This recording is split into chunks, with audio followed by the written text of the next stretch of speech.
Did you know that 800,000 children's life could be saved if they are breastfed optimally?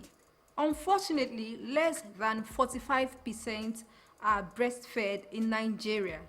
Good evening. Welcome to Sound Health on Lagos Television. I am Olasumbo Modupe. Today on the program, we are taking a look at essence of breastfeeding and the implications of not breastfeeding babies exclusively for 6 months. Stay tuned. The program continues in a moment.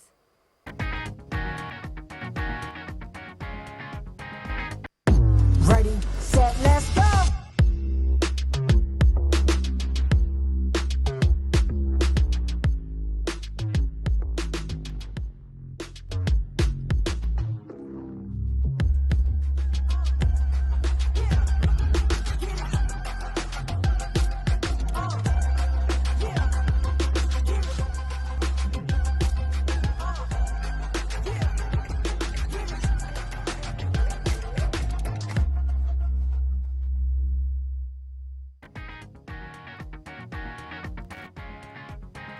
The program is still Sound Health on Lagos Television. Joining us via Zoom this evening is Professor Kola Anigo, National Coordinator, Academic and Research Network, Scaling Up Nutrition Nigeria, and he is going to tell us what exactly is breastfeeding, how we can actualize breastfeeding exclusively for mothers and children.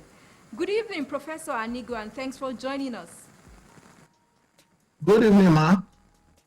Thank you for the opportunity to be here to speak on breastfeeding. Breastfeeding is a long-age traditional habit that have been promoted since I can't even tell. Unfortunately, times have changed. The World Health Organization says less than 45% of babies are breastfed worldwide. Tell us, how did we get here? Yes, like the data quoted for the World Health Organization, that is globally. But for Nigeria, the data is currently looking at the mix 2021 data that we have. The breastfeeding rate, the exclusive breastfeeding rate in Nigeria is around 34.4%.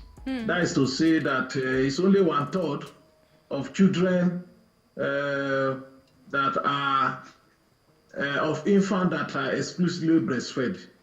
And there are a lot of factors that contribute to this. Some of these are traditional and cultural practices that because when we are talking of exclusive breastfeeding, we are talking of giving only breast milk to an infant for the first 6 months of life. And one of the problems we have is that some of the caregivers don't believe that a child should just be given only breast milk without giving any other fluid, including water and other foods. And so because of that, you find out that in addition to giving the breast milk, they give water and some other things. And part of this issue is because of ignorance. The breast milk itself contains over 80% water. And if you also look at it, one of the major problems that we have is the issue of contamination in the course of infant feeding.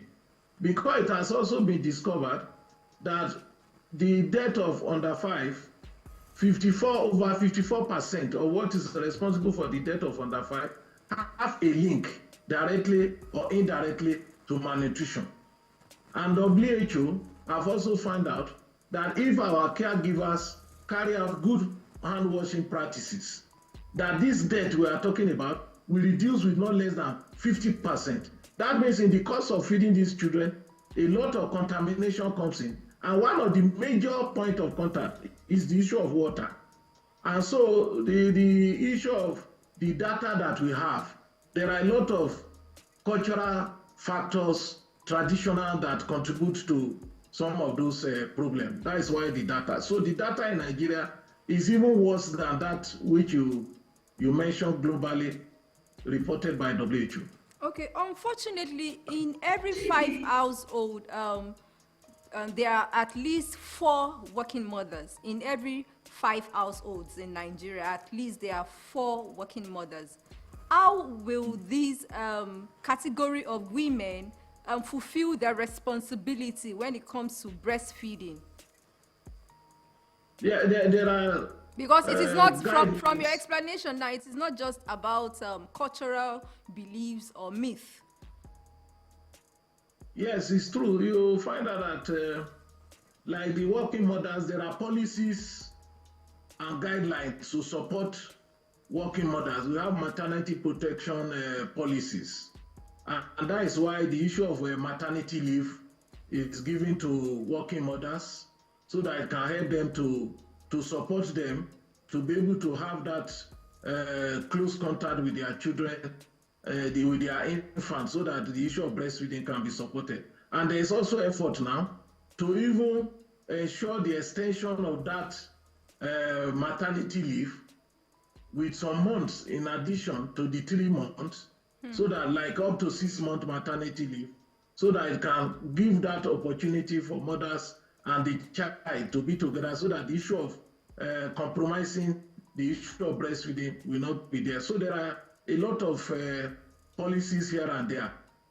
And there's even there is the issue of creation of creches, that even when the woman resumes after the maternity leave, so that the child can also be placed close in proximity to where she's working, so that the issue of that hindrance of breastfeeding will not be there. So there are a lot of efforts in that direction.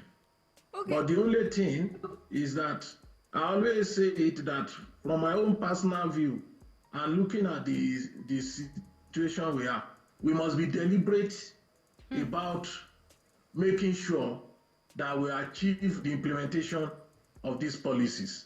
Now, this program that is being organized is we are having World Breastfeeding Week. And I said it should not be a one-off thing, because during the World Breastfeeding Week, a lot of information is created. There's a lot of media jingles, a lot of action or communication activities or media activities going on to sensitize and create that awareness in the public on the issue of breastfeeding. But after this 1 week, what next? You may not hear any other thing again. And I said, for us to be able to achieve the desire to ensure that our mothers, we support our mothers in doing carrying out this breastfeeding, we must be deliberate about it. It's not something we just do once a year and then forget about it. And there is need to create that supportive environment for our mothers to be able to carry out breastfeeding accordingly. Okay, maybe before we talk about the implications of not breastfeeding, maybe you should remind our viewers that, so mothers, caregivers, fathers, the benefits, the essence of breastfeeding now for both mothers and babies. Yes, thank you very much. You find out that looking at the nutrient requirement of a child and the nutrient composition of the breast milk, you find out that for a child, for the first 6 months of life, nature have made it in such a way that the nutrient requirement of that child and the nutrient composition of the breast milk will adequately meet that requirement. And so if a child is given breast milk, that child will be able to grow optimally. That is without water or any other fluid at all. The breast milk will be able to meet that requirement that will make the child to grow adequately, physically, and cognitively. So that is one of the major benefits. And then the breast milk also contains antibodies, because the immunity of that child is not fully developed. Through the breast milk, nature also passes some, that is why we call it passive immunity, some antibodies through the breast milk to the child to stimulate immunity in the child and will protect that child. And again, like I mentioned, the child will grow properly, the brain will develop very well, and the breast milk is in the right composition, the breast milk is the right hygienic condition, is safe. And this issue of, like I mentioned to us, the issue of water contamination through water will not be there, because the water that is coming in through the breast milk is safe, is hygienic, and that it also save the breast. The issue of the breast may also save the family from the issue of the costs of buying infant formula, and also to the mother. The moment the mother stimulate breastfeeding immediately after birth, you find out that it even help in the uterus contraction, and also help the mother because of the bleeding that take place in the course of delivery. It makes the bleeding to also stop within a short time. And also, even to the mother, if the mother does exclusive breastfeeding properly, the chances of having another pregnancy also help to delay another pregnancy for some time. So it helps in the aspect of birth spacing. And the chances of even the woman developing some forms of cancer is also reduced. And also even to the family and also the community, you find out that the issue of health care costs as a result of child sickness and the rest will be highly reduced.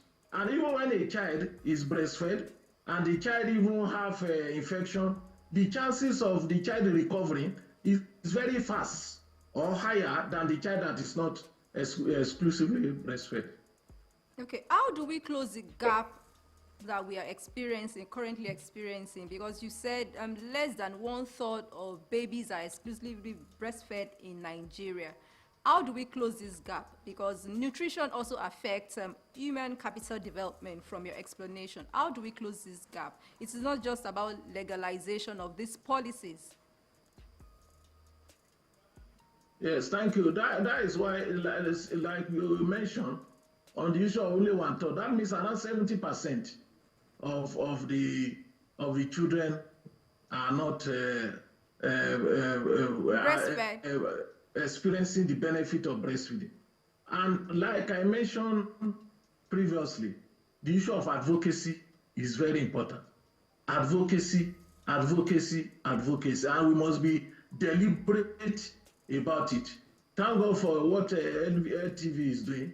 Is part of the means of that advocacy and creating that sensitization and awareness in the public to know that nature have made it that even when the woman is pregnant, the body of the woman is also preparing for breastfeeding. There are many taboos here and there. And if a woman does this breastfeeding very well, you find out that the woman even tend to regain her weight even before pregnancy. Some of those increase in weight that you are seeing in the course of pregnancy is not just due to the fetus, but also the body also preparing for lactation. And so advocacy is very critical because when it comes to the issue of nutrition, there's so much ignorance about it. And there are times it's even the educated are more even difficult to convince than even the uneducated.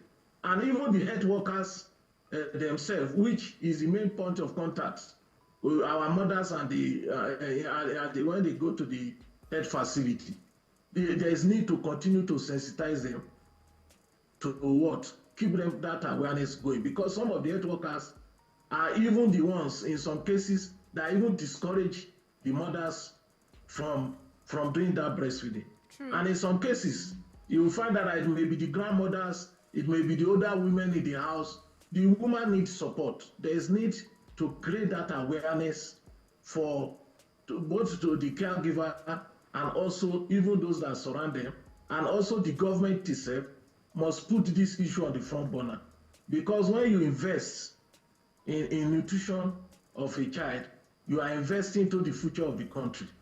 Because when the child is not, the brain is not fully developed, when that child grows to an adult age, that child will not be productive enough to fend for himself or herself, and also be able to make significant contribution to the society. And even the effect of this malnutrition we are talking about, it has an intergenerational effect. And you find out that a child that is malnourished now grow to an adult age and now also become pregnant, the chances is there that woman will give birth to a child of low birth weight, and find out. And also one of the effects which breastfeeding also help to prevent is the fact that when that child is well breastfed, you find that the issue of having some future lifetime challenges will be highly reduced. The issue of cardiovascular disease, the issue of diabetes, which many of those things that are happening, and when we don't understand, we may even say it's witches and wizards that are responsible for some of those things.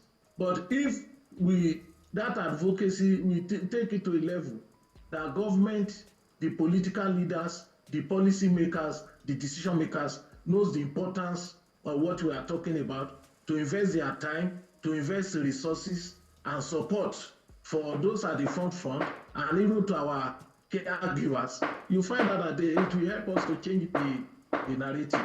It's just behavioral change. In nutrition, there is what we call low cost, high impact nutrition intervention. The issue of breastfeeding is low cost. What does it take for the woman to breastfeed?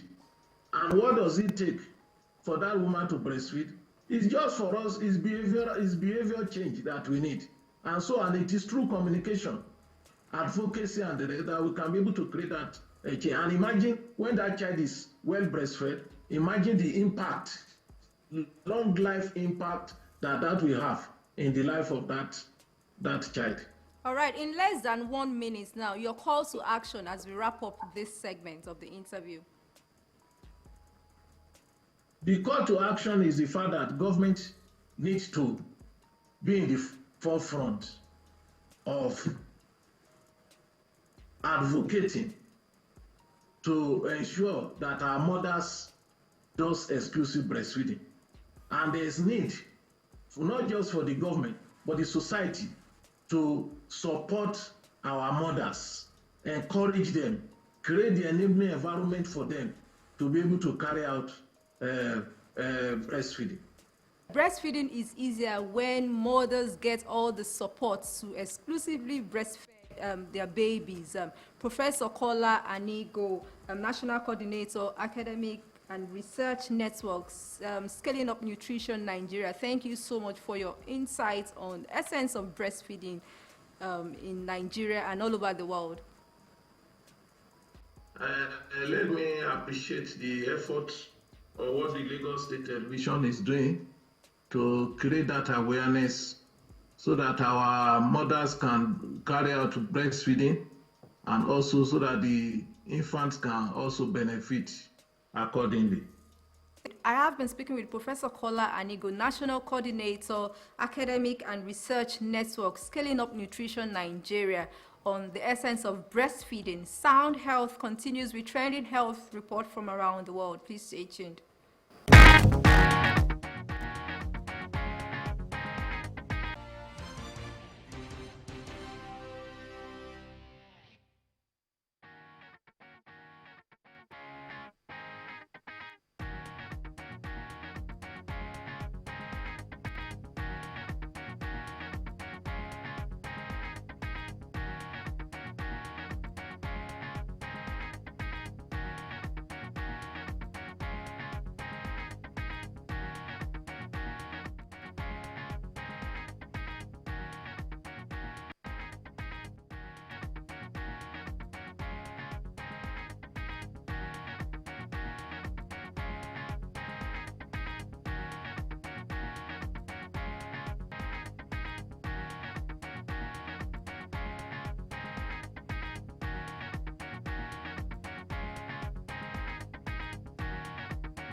The program is still Sound Health on Lagos Television. We have been discussing breastfeeding, the essence of breastfeeding. Breastfeeding is easier when mothers get the adequate support they need. Give your child the right start to life. Ensure you breastfeed exclusively for 6 months. For comments and inquiries, or you have topics you'd like us to treat, please send SMS to 0035826603 or follow us on social media at Lagos Television #SoundHealth. A sound health is a sound mind. Make healthy living your choice.